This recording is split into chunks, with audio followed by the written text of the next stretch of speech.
कि एक बात बताइए। बोले क्या? बोलिए मानव के लिए परम धर्म क्या है, हमारा कर्तव्य क्या, हमें क्या करना चाहिए जीवन में अपने। अगर आप इंसान बन के आए हो तो हमारा कर्तव्य क्या है, हमें करना क्या चाहिए।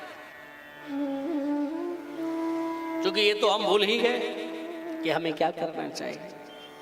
हम मानव जरूर हैं, लेकिन हमारे जीवन में मानव में ये नहीं पता है हम करें क्या। क्यों? क्योंकि हमने कभी सत्संग किया नहीं, बड़े बुजुर्गों का सलाह लिया नहीं। लोग घर के बुजुर्ग को फालतू समझने लगते हैं। जो घर के वरिष्ठ नागरिक होते हैं उनको लोग फालतू समझने लगते हैं, लेकिन बुजुर्गों को कभी फालतू नहीं समझना चाहिए। ध्यान दीजिए, क्योंकि वो ऐसा काम कर जाते हैं, उनका जो अनुभव है वो आपका अनुभव नहीं है।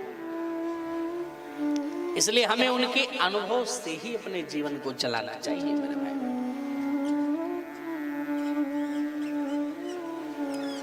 इसलिए ये आपका कर्तव्य होना चाहिए।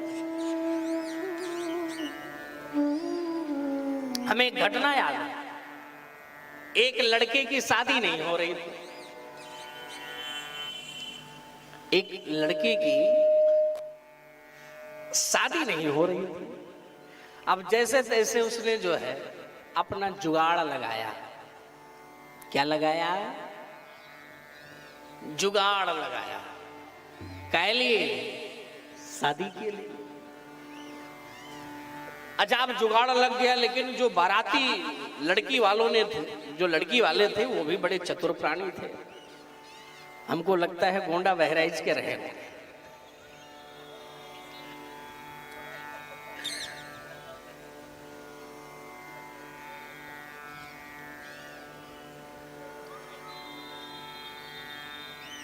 आप ऐसा मत समझिए, हम आपको नहीं कह रहे। तो बड़े चतुर थे लड़की वाले। लड़की वालों ने कहा कि ध्यान दीजिएगा, बारात में एक भी बुढ़ा नहीं आना चाहिए। अगर बुढ़ा आया तो शादी कैंसिल। अब लड़का बड़ा घबराया। हमारे दादाजी भी बुढ़े, हमारे नाना भी बुढ़े, और क्या हम शादी में ना ले जाए? ये कैसे हो सकता है? आप ये कोई हास परिहास की बात नहीं, कितनी अनुभव कम में बात। अब वो लड़का घर आया और कहता महाराज माँ मैं बड़ा दुखी हूं। बोले क्या बेटा क्या हुआ?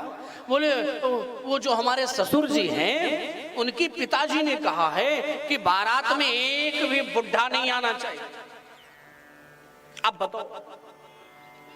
देखो बेटा, तुम्हारा विवाह हो जाए और भले ही कोई बुढ़ा नहीं जाएगा, तुम चले जाओ अपने दोस्तों को लेकर के शादी करके आ जाओ।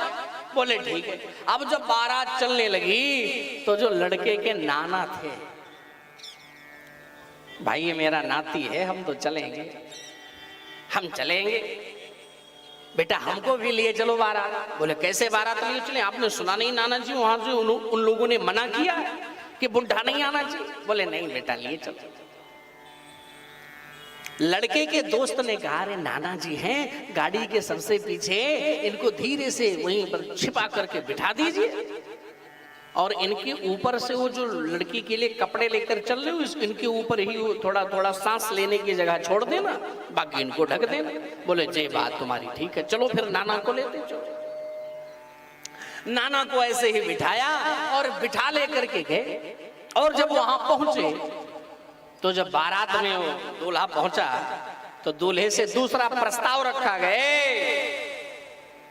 अब आपको एक शर्त मानना पड़ेगा, शादी तभी होगी। दूल्हे ने कहा आदेश कर। बोले यही कि हमारे गांव के बाहर जो तालाब है, हमारे गांव के बाहर जो तालाब है उस तालाब को दूध से भर दो, तब जाकर के तुम्हारी शादी होगी। लड़के ने कहा इतना दूध हम कहां से लाएं कि उस तालाब को भर दे भैया? इसका मतलब अगर हम नहीं भरेंगे तो शादी नहीं होगी? बोले नहीं होगी। तो भैया काया को माथा पच्ची करे, चलो घर ही चलते हैं। वो वहां से लौटने लगे। जब लौटने लगे तब वो जो दोस्त था उसने कहा भाई नाना को तो भी निकालो बाहर। नाना बोले क्या हुआ बेटा, विवाह हुआ? बोले विवाह क्या हुआ नाना जी, वो ऐसे ऐसे बातें करते, मैं विवाह नहीं करेंगे, घर चलते। अरे क्या हुआ बोल तो सही। अरे हुआ कुछ नहीं, वो कहते हमारे गांव के बाहर का जो तालाब है उसको दूध से भरो, तब हम विवाह करेंगे। इतना दूध कहाँ से ला? बोले सुनो बेटा इधर आओ। बोले क्या? बोले जाकर के अपने जिन्होंने ये कहा है उनकी उम्र क्या है? बोले तकरीबन 70 वर्ष की। बोले तुम जाकर के उनसे कहो कि हम दूध से तो भर देंगे उस तालाब को, हम दूध से भर देंगे, लेकिन पहले आप उस तालाब के पूरे पानी को तो बाहर करवाइए, एक बूंद भी पानी ना रह जाए, ये जाकर के कहो। अब वो लड़का जाकर के कहा देखो भाई, हम आपकी बात को स्वीकार करते हैं, हम पूरे तालाब को दूध से भर देंगे, लेकिन पहली बात आप उस पूरे तालाब से पूरे पानी को बाहर कीजिए, एक बूंद भी पानी रह न जाए। जरा पता लगाओ इस बारात में कोई ना कोई बुढ़ा जरूर आया है। इस बारात में बुढ़ा जरूर आया है। बोले आपको कैसे मालूम? बोले अगर कोई बुढ़ा नहीं होता तो ये इतनी ऊंची बात ये नहीं जान सकते थे। पता लगाओ। पूरी गाड़ी ढूंढने लगे, बुढ़ा कहाँ है, बुढ़ा कहाँ है, बुढ़ा कहाँ है, बुढ़ा कहाँ है। तब जाकर के नाना जी मूंछों पर ताव देते हुए निकले, हम हैं। कहा समझते थे हमारे बच्चों को तुम ऐसे ही? तो हमारे कहने का तात्पर्य यही है मेरे भाई बहन कि जो बुजुर्गों का अनुभव होता है वो बहुत ही अद्भुत होता है।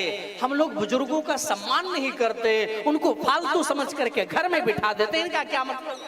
अगर वो 2 बार पानी मांग ले तो लोग डांटने लगते, क्या बड़े बड़े बड़े बड़े बड़े पानी मांगते, तो कोई तरीका है तुम्हारा? नहीं, हमें उनका रिस्पेक्ट करना चाहिए, उनकी सेवा करनी चाहिए, बड़े श्रद्धा भाव से करना चाहिए।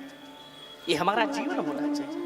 अगर हम अपने परिवार के बुजुर्गों की नहीं, कोई भी बुजुर्ग कहीं भी मिल जाए, बूढ़ा व्यक्ति, अगर आप उसका सम्मान करो, सेवा करो, तो उनका जो आशीर्वाद होता है वो यहाँ से नहीं यहाँ से निकलता है। अगर आप किसी अधिकारी के पैर छू लो जाकर के, किसी बड़े व्यक्ति का पैर छू लो जाकर के, तो जो आशीर्वाद देता है वो यहाँ से रहता है।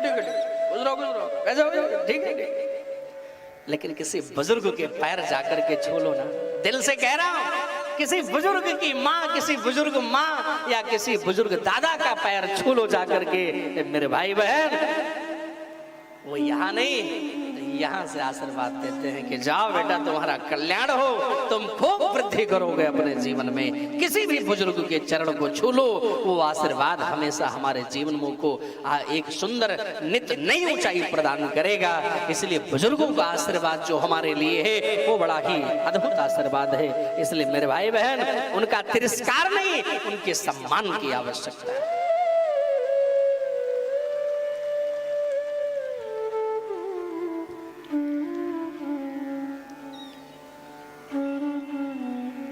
कहने का प्रयोजन ये है, हमें मानो है तो हमें क्या करना चाहिए। संत लोग कहते हैं जो मनुष्य जीवन धारण किए उन्हें भगवान कृष्ण की भक्ति करना चाहिए।